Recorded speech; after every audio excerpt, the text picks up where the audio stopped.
sahih yang pada zahirnya menunjukkan ada tuah dan sial pada benda-benda tertentu. An Abdullah bin Umar anna Rasulullah sallallahu alaihi wasallam qala asy-syu'mu fi thalathatin fil mar'ati wal maskani wad dabbah. Bermaksud sial ada pada 3 perkara, pada isteri, tempat tinggal dan kenderaan. Hadis riwayat Bukhari, Muslim dan Tirmizi. Ramai juga orang kata ini macam mana boleh sahih? Perempuan rasa terhina diri. Itulah puak-puak feminin, feminism macam-macam.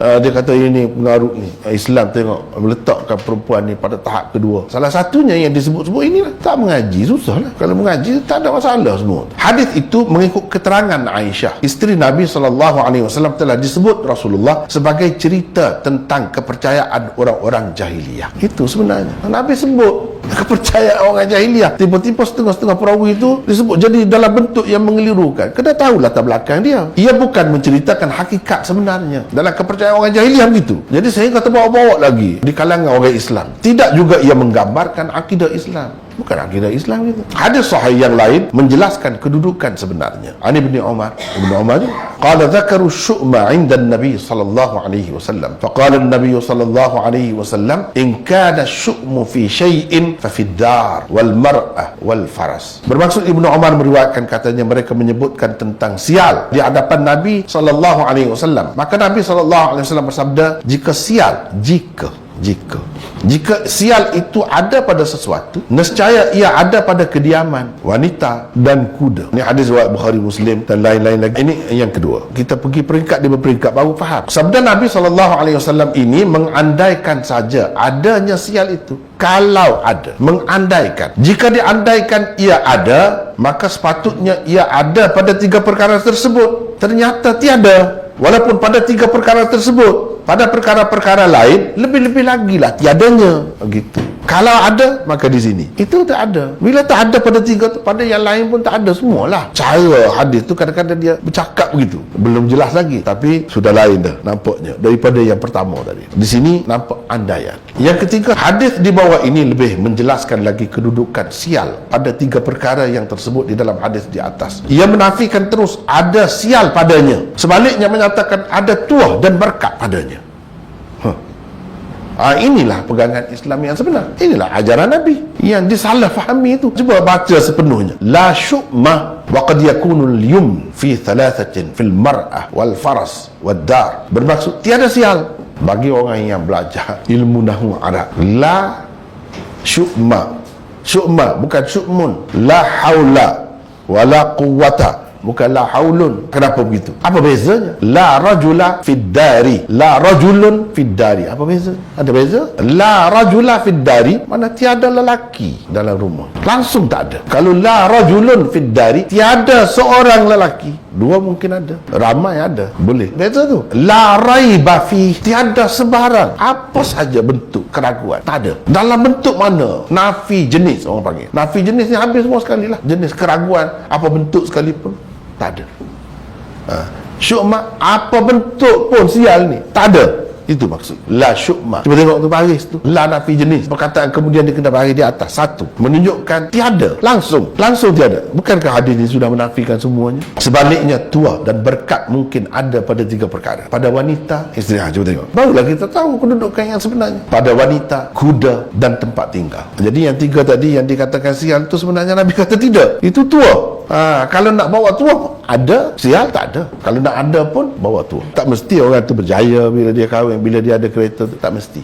Berapa ramai orang yang tidak berjaya sehingga bercerai kalau kenderaan, sehingga dia tak mahu nak jual. Sebab itu qad yakun mungkin. Qad sebelum fi'il mudhari' dia memberi makna mungkin, boleh jadi kadang-kadang. Qad litaqlil, ni kan yakun fi'il mudhari', qad sebelum fi'il mudhari'. Kalau qad selepas dia fi'il madhi litahqiq atau litaqrib. Qad qamatis salah.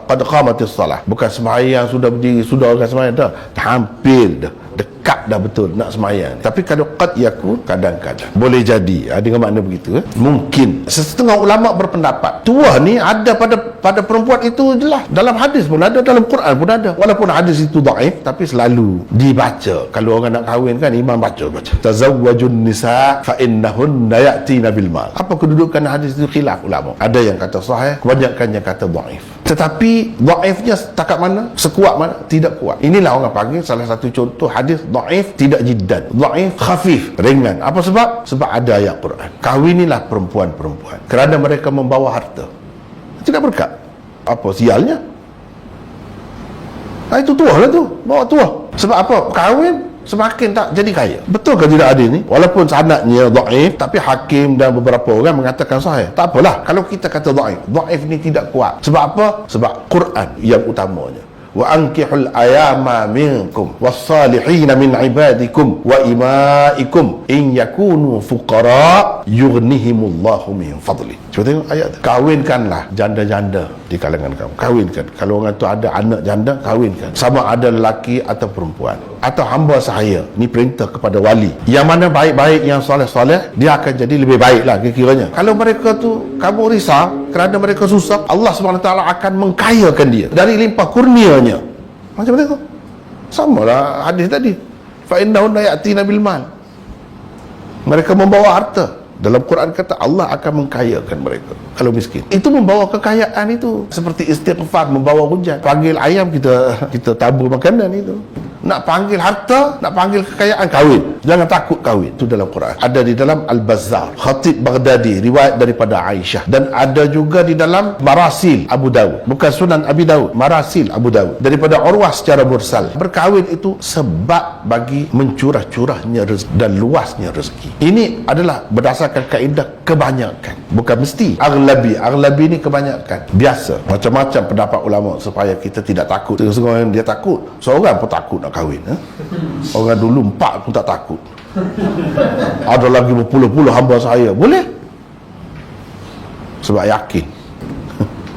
Yakin. Pada hakikatnya yang betulnya ini membawa tua, membawa harta ni bawa celaka ke, bawa sial ke? Takkanlah macam tu. Bawa tua lah tu, berkat lah tu. Islam tidak terima sebenarnya. Tak betul kalau kaitkan sial. Jadi hadis tadi Aisyah sendiri kata Nabi menceritakan kepercayaan orang jahiliyah. Tapi kadang-kadang riwayat itu apabila riwayat bil makna ataupun ada orang panggil dalam ilmu hadis tasarruf perawi, dia boleh mengelirukan. Bila begitu kita kena tengok semua tu, package dia semua sekali. Jangan tengok satu. Macam kita tengok cara saya buat tadi kan, lepas satu saya tahu nampak cerah. Kalau tidak kita tu gelap lah. Maka timbullah salah sangka, buruk sangka, tuduhan yang kadang-kadang jadi liar, jadi culas daripada agama. Padahal tak sepatutnya begitu. Patutnya kita nampak, oh memang patut, hebat lah. Dan pada hadis ini ada pengajaran harus berkahwin dengan maksud menambahkan rezeki. Seperti kita berniaga, buka lagi perniagaan lain untuk menambahkan rezeki. Kahwin ni pun begitu sebenarnya. Tapi orang tak berapa nampak kerana ia termasuk dalam maqasid syariah. Contohnya bersedekah. Sedekah tu menambahkan rezeki. Jangan kita ingat sedekah tu mengurang. Tak. Sedekah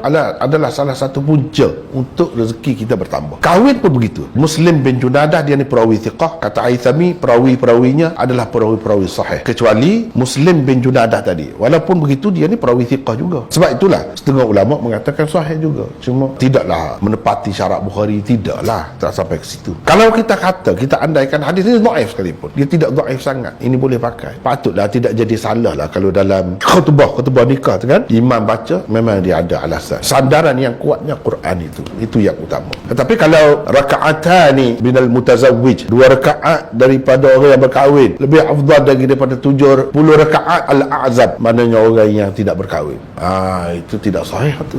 Itu maudhu', jangan pakai itu. Itu pun nampak baik juga. Nak kira bukan apa tak baik, tapi itu tidak sahih. Bukan sekadar tidak sahih, bahkan ramai ulama mengatakan maudhu'.